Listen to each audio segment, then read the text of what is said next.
السلام علیکم ورحمۃ اللہ وبرکاتہ۔ ایک حدیث پیش کی جا رہی ہے جس کا تعلق غصے سے ہے، یعنی غصے میں انسان اگر نفس کو کنٹرول کر لیا تو وہ سب سے بڑا پہلوان ہے، سب سے بڑا طاقتور ہے۔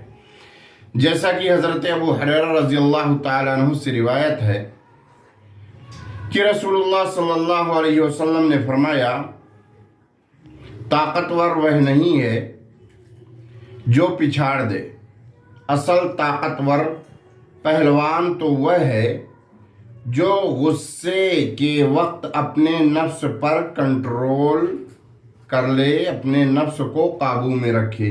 یہ ترمذی کی روایت ہے۔ تو پتہ یہ چلا غصے کے وقت جو شخص اپنے غصے کو کنٹرول کر لے، اپنے نفس کو کنٹرول کر لے، تو وہ سب سے بڑا طاقت